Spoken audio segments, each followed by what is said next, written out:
So this will be part 2. And since I never told you how the Svengali card trick works, it's the same. It's the single frame. One card is 1 millimeter longer than the others. You put it towards the back of the deck, and as you go and flip the cards, they're all moving so fast, it's just a red and black blur. But that last card stays up for that long. You can actually make out what it was. 8 of spades. All the rest were just red and black blur. So he inserts that single frame into your mind that quick, and I slowed it down because it worked on me, and I was like, whoa, how the hell did that work? Rewound it, slowed it down, and could see, as I did frame by frame, this was before computers on a VHS, that last frame, you can actually see the card that he's holding up. The rest are a red and black blur. And then once you've seen it, know how it works, you can play it in regular speed and see that it's click, and that last one actually stays up for a half second longer before. So he flashes that single frame into your mind and then shows you the card, and you're like, oh, he read my mind! And in order to avoid acknowledging the truth about these single frames, how they affect you and get into your mind and control you, my mom will say, oh, I saw the Queen of Hearts. In order to avoid acknowledging, you just showed me something about my world that I didn't know. And that changes a lot. So, you're not going to dismantle my worldview. In fact, I'll make up lies and sacrifice the truth in order to keep you enveloped in the lie. Misery loves company, so does confusion. And people that don't know anything want you to not know anything either. So anytime you come along with anything, the contrarian comes along with, oh yeah, I know all that, but I came to the opposite conclusion. Even though they've never even heard of it, it's the first time they've ever thought of it, they will inject that shit into the conversation to get you to doubt yourself in order that they can have company that's as lost and confused and uncertain as they are. And that's the separation here between these two kinds of consciousness. Those that are curious, be like unto a child. Curious about everything, certain about nothing. So just a quick little story about that time in my life. I think I was about 22 when I rode a bike with a backpack strapped to my back with a TV on it and a VCR.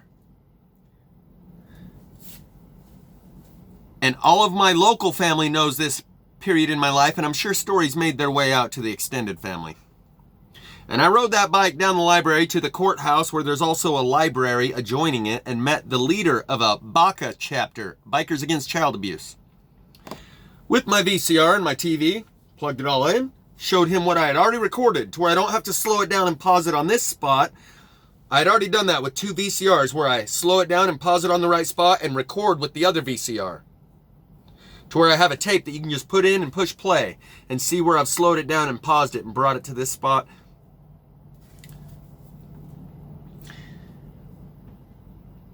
And he said, yeah, we have meetings with the Attorney General, but if I go to him with this, it'll be my last. That's a lot like the truthers on YouTube today, garbling their speech and self-censoring in order to maintain their platform. So that I can keep coming on here, I'm only going to speak half-truths and start speaking gobbledygook gibberish to dodge the algorithm. Same exact thing.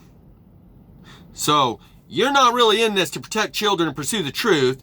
It's in order to maintain your own ability to have meetings with the Attorney General? What is it you guys do anyway, I ask them. Apparently they go to courtrooms and they stand there and intimidatingly look at the perpetrator. And in order to give the feeling of security to the victim. So that's when I went to Utah State Capitol myself. And down to the FBI and delivered them a copy of these tapes. Sonia Sorensen of the FBI Cyber Squad Division, Paula Houston of Utah State Obscenities, Pornography, and Obscenities State's Ombudsman. They called her the Porn Czar. And these were commercials where they would slip single frames, provocative frames of children all spread eagle like this coming down the water slide and shit. And I said before it was between scenes. On this particular one that I'm telling you, it's between scenes. And I'll tell you another one, how they put it on the bottom side of a dress. As the dress comes up, a guy in Fiji's dancing with the grass skirt. And goes like this. And he's dancing back and forth. And at one of those points when the grass skirt goes like that, you pause it right there and you can see an image. But the one where it's between scenes, and this happened more than once, where it's between two scenes. They're going from one scene to the other scene, and they put a bright flash of light in between. So as the tape's rolling along, bright flash of light goes whoosh, and then you're to the other scene. So we're going from the water slide to the beach. And as they go from the water slide scene, everything's happening, to the beach scene, there's about 1 second worth of video that shows this bright flash that is the segue between scenes. And in the middle of that bright flash is where they insert the single frame. That bright flash is to blind you for a moment so you don't know what you saw, but like Tyler Durden said in the movie Fight Club, they don't know they saw it, but they saw it. And that is proven by the card trick done by David Blaine.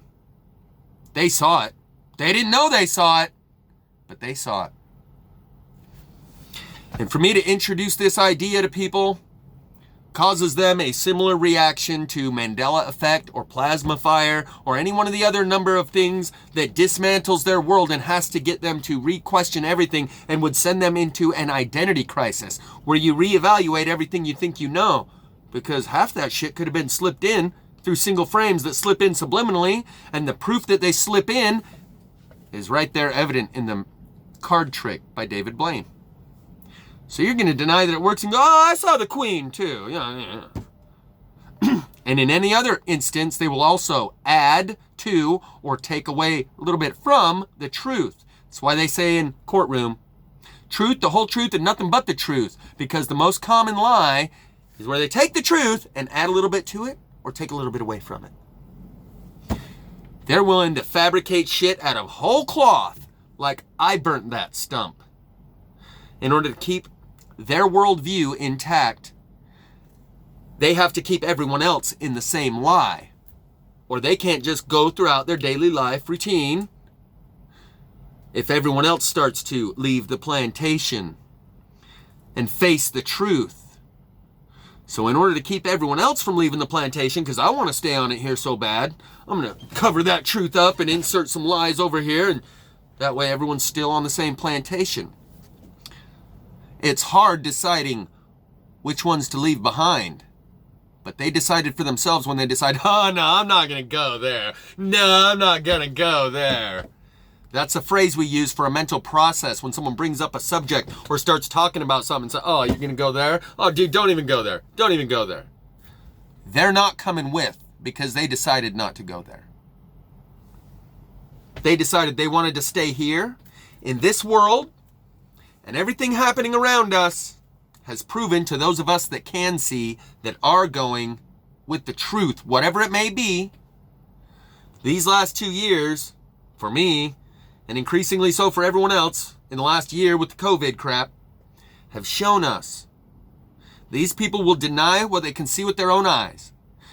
They will abandon the obvious logic and reason that they could apply with their own brain in order to maintain their own good standing membership within the sheep and their position in the hassle-free zone. They want to stay here. They chose to stay here. They didn't want to go there. And the truth that is about to shatter their world is going to mess them up. Because they chose not to accept it in a slow drip feed. And each one of those truth drops that came their way, they were able to bat it away or spit out something contrary to contradict what you said. It is this automatic mental reflex they have that they've developed as a strategy for success in life that requires them to maintain their comfort zone and do anything in order to do that. And with each one of these little truth drops that came along and they applied their strategy of success to maintain the illusion and not let anything my mental immune system attacks any foreign substance with antibodies, pejoratives. Tinfoil hatter. You believe that? Love them a little bit more on their way out, because what they're about to get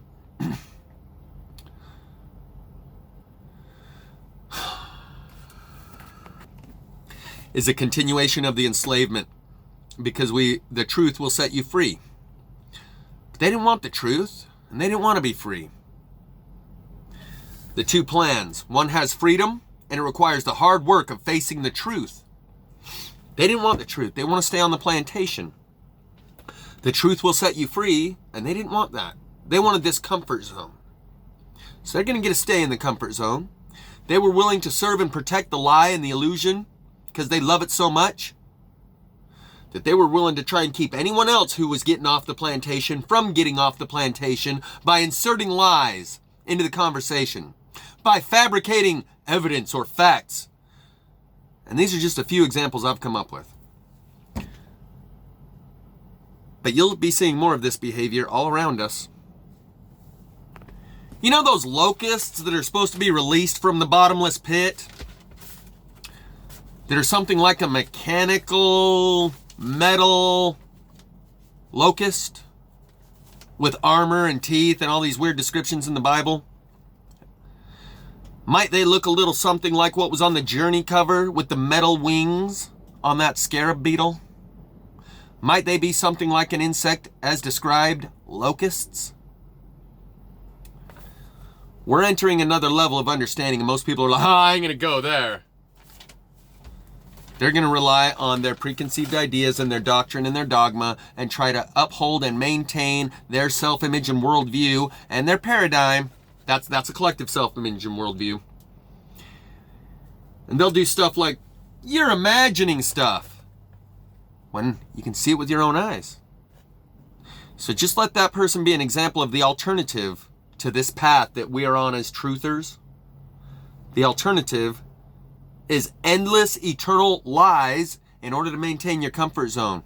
And as they inject more and more of these truths all around us, in the sky, coming up from the ground, the moon, all of it, each one of these people has to create another lie to patch over that piece of truth that was just shown to them that would disturb them a little and push them out of their comfort zone, out of the hassle-free zone. And they're going to keep putting truths all around you until you're ring-fenced in. Those of us that have already escaped and are willing to face and accept the truth, whatever it may be, we're good to go. The last 2 years have shown me that I can't wake them up.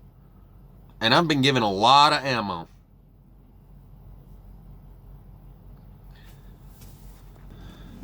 Bring it down a notch, some side notes. We're all in this together.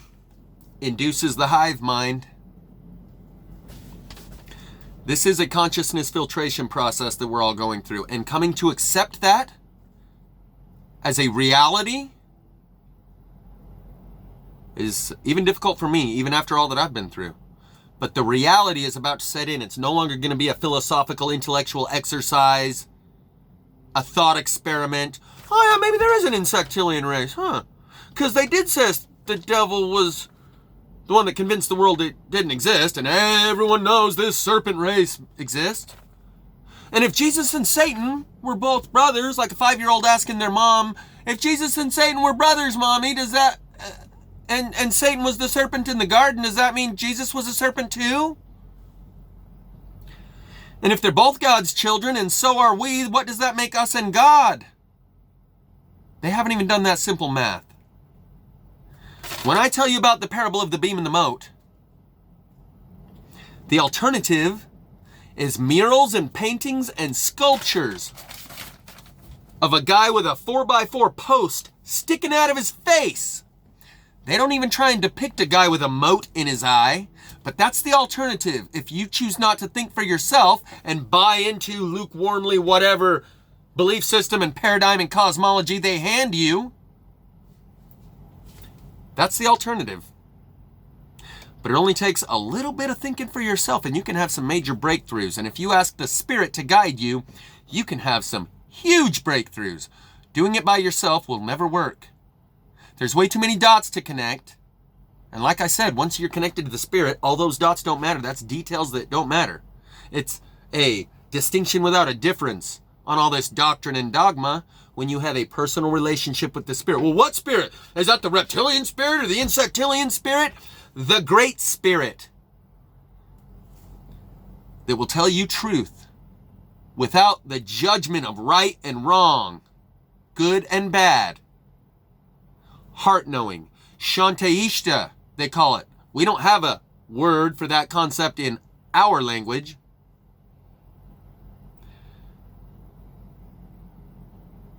And if you're still sitting on the sidelines, I said this a couple years ago, and I hesitate to even say it again because I'm pretty sure it's too late now. But sitting on the sidelines because you're afraid to get involved because you're not sure which way to go, you're in the worst possible position you could be. If you haven't taken the field in the arena of spirituality and you're just kind of still sitting over here on the sidelines, that's not the place to be. But if you have a personally relevant, personally meaningful set of standards, morals, and ethics by which you conduct your own behavior and your thought processes, and you believe in principles before personalities and ideals before idols, you don't have to worry about which one's on the pedestal and which one do I put in the pit. Which one's the golden child and which one's the scapegoat? Those are personalities that you idolize or demonize. If you follow a code of conduct, not a personality, not an idol, you're good to go. So accepting my position and my role that I play here as a messenger, if you will, as someone who has already gone through this experience that we're all now going through for the past 2 years, and I said you're all going to have to go through this, and now we are all going through this, accepting that as a reality is where I'm at right now. And I said before, join us witches, join this Antichrist, because I knew that's what they'll call me, and that is what they'll call me. The numbers would seem to indicate I'm not perpetuating the great delusion and deception, that I'm part of something more like the rapture, the remnant. Wide is the path, and millions and millions and millions of people on that path think they're on the narrow path. This is what the UFO community has been asking for a long time. Disclosure. Revelation, the time of final dispensation of knowledge. Rapture and Armageddon. All of it. Accepting that this is a reality is still even a little hard for me to do, even though I've had so much real world experience with this. And even though it's taken me 2 years of this real world experience and interaction with this spirit that's brought plenty of other people and experiences into my life to develop this loving relationship, it's still hard for me to wrap my mind around as a reality. It's still surreal, like a dream. But that's where we are. So y'all remember John X. Army? He got the boot after he had a spiritual awakening, did some mushrooms, had some visions. I was making jokes. I was like, man, you should have your thumbnail, your cover photo with a gas mask in a samadhi pose. Because he was caught between mind and heart. He followed his heart for a little while, and then he went back to the old John X. Army, and now he's gone. But during the time when he was following his heart and telling you these things, he said, oh yeah, the Anunnaki are back. And Shiva's serpents. He was talking about these pieces of Libyan desert glass where he would see it come out and spiral in a circle. Whoever left that comment in my comment section, I think it was Planetary Protector, please leave it again, because you mentioned something similar. And I don't want to have to go back through all the comments of all the videos because I don't remember how long ago it was. But the nature of this world is so different than what we believe that when the reality reveals itself, for those who haven't accepted truth one drop at a time over a prolonged period, it's going to hit them so hard they will be gibbering idiots, paralyzed. dysfunctional, unable to, do not compute. Their hearts will fail them for fear. The shock will send them into a state of infantile, I don't even know what to call it, but that's what's to come. What's happening is enough that I'm just going to enjoy the rest of phase 1. They are so dedicated to maintaining their self-image and worldview that, like in the Ash experiments, where there's 10 people unanimously all saying the same thing. Oh, yeah. Are you a lizard lover? A few short years ago, it's called a terrorist sympathizer. If one of those brown people that we all agree are the spawn of Satan and the evil and the scourge of the earth, and your heart goes out to them when you see them bleeding on the ground, you're a terrorist sympathizer. A short while before that, it was an N-word lover. We all agreed, oh yeah, those N-words, yeah, everybody hates those. And if you said, lay off him a little bit, he doesn't deserve the beating you're giving him, you're getting the beating. And we are to the same point again. In the Ash experiments, where there's 10 people and they all unanimously agree, yeah, those fucking reptilians, the religious people and the conspiracy theorists agree on this one thing. Unanimously. And in the Ash experiments, these people are so dedicated to maintaining their comfort zone and their good standing status as a member of this group or that group, that in the Ash experiments, if there's one of the 10 people that breaks ranks of conformity and uniformity, the others will go attack that person in order to regain uniformity of consensus reality, of conventional wisdom. Everyone knows the reptilians are evil. Who doesn't know that? And in order to maintain the obviousness that we need to kill them, anyone who says otherwise is going to be attacked by the others within the group, because they have this strategy for success ingrained and embedded into the core of who they are, that they developed over a lifetime when it came to choice points. Shall I, shan't I chase the truth and accept the truth? At those choice points where either you define the moment or the moment defines you, over the course of their life, they develop these strategies for success where they subconsciously know that guy needs to be shut up so that the rest of us can continue living in the lie. They are trained to attack you. And just like this whole thing has taken your core of your inner being and put your report card on your face, there will be ways in which they see you just as clearly as at the end of the movie they live. And they are trained to attack you because they don't want the truth. It's a truth movement, calling itself a truth movement, that's a comfort movement. And it was designed, just like I said, a movement, a faux, counterfeit version of it is built parallel construction. The white males said, yeah, we need to create a feminist movement so we can turn them all into chicks that dye their armpit hair blue and don't shower for weeks and try to make themselves as ugly as possible and call themselves empowered from it. Wall Street guys said, yeah, we need to make an Occupy Wall Street movement so we can turn it into a shit park in Zuccotti Park.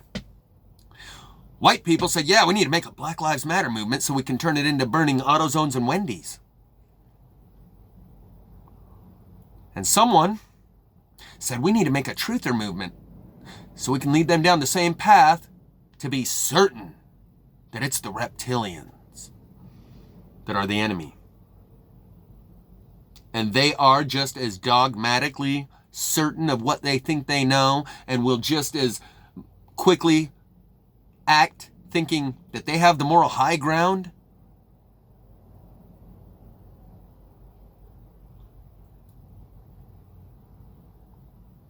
I hope you can see where this is going. This is no longer the musings of my vivid imagination. This is the reality that we're all going to experience, and each one of us has a choice. And those of you that still have a choice, You're not just automatically locked in to the conventional wisdom and consensus reality and just going to go along with whatever everyone else believes.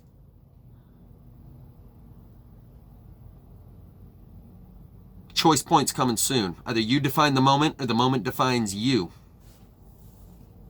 So if you're willing to be called a lizard lover and put contacts in your eyes to provide cover for the innocent, when you can see how uniformly mind-controlled and indoctrinated everyone is regarding this subject, to the point where you recognize, wait a minute, we have zero evidence of any evil doing, yet everyone, from the religious right to the conspiracy theories and truthers, they all agree on this one subject, yet without any evidence whatsoever.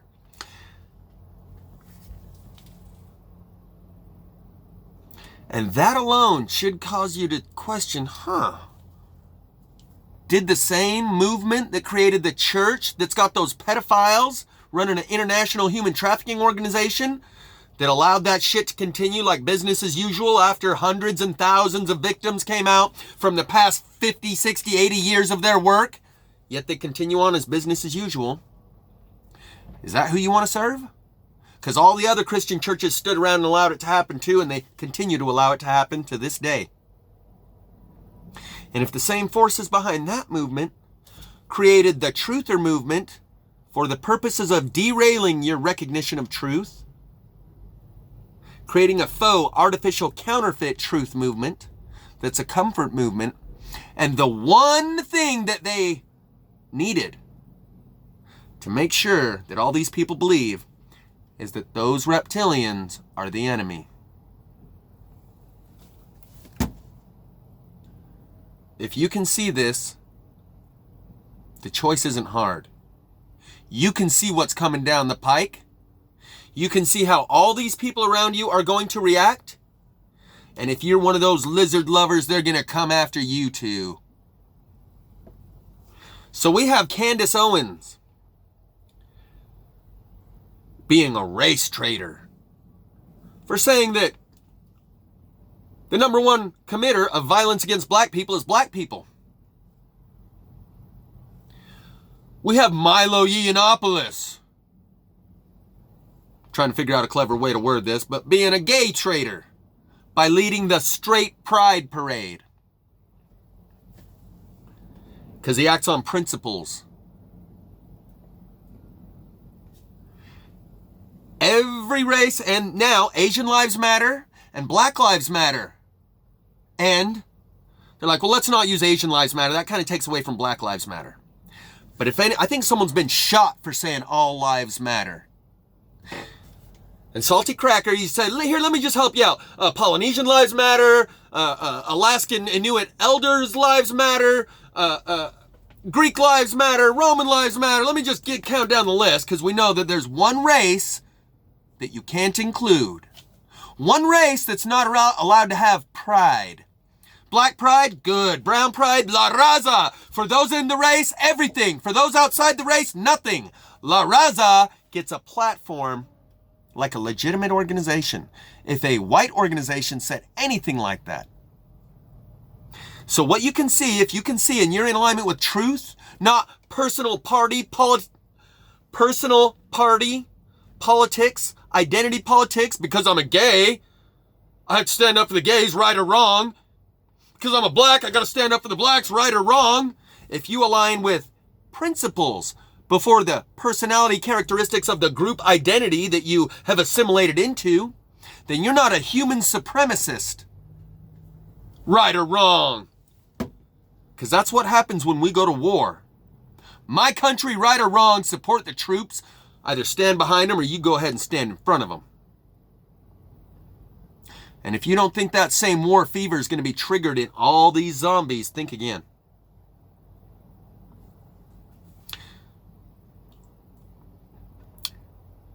Can you see where this is going? As soon as we have a black person who says, no, I'm going to stand on principle and lead a white pride parade. Someone put up posters around that said, it's okay to be white. And they pinned them and they nailed them. They stapled them to like telephone poles. You know, just like you'd see lost cat or lost dog. They stapled up some papers, said it's okay to be white. And they assigned the police and investigators and said this is a crime and these are terrorists and we're going to find the people that did that. If you can see institutionalized racism, we're not talking about what's in the heart of this individual or that individual, institutionalized racism and discrimination is in clear view. If you're willing to look at the truth and say it, but you're not allowed to these days. Or you get kicked out of the hassle-free zone. But if you're in alignment with truth, you can see that there is a demographic, white, male, heterosexual, Christian, who is under attack right now. Institutionalized discrimination in the form of diversity hires, in the form of affirmative action. This is an example of a truth that if you're smart enough to see it and courageous enough to say it, watch out. They're coming for you. Multiply that by biblical proportions, and that's what's coming. Do you stand on principle and truth, or my race, my human, my party of my sexuality, right or wrong, my country, right or wrong? Because that doesn't help raise the consciousness within any group. And each of us has an opportunity within whatever group we find ourselves in, at whatever consciousness level they happen to be at. Each one of us has a chance to raise the bar, whether it's your family or your church or whatever community organization you consider yourself to be a part of and interacting with. If you act as an individual on principle, you can help raise them out of that collective hive mind mentality that enslaves them. Otherwise, they're done for. So you can help them by being that one in the Ash experiment that thinks for yourself, smart enough to see it, courageous enough to say it.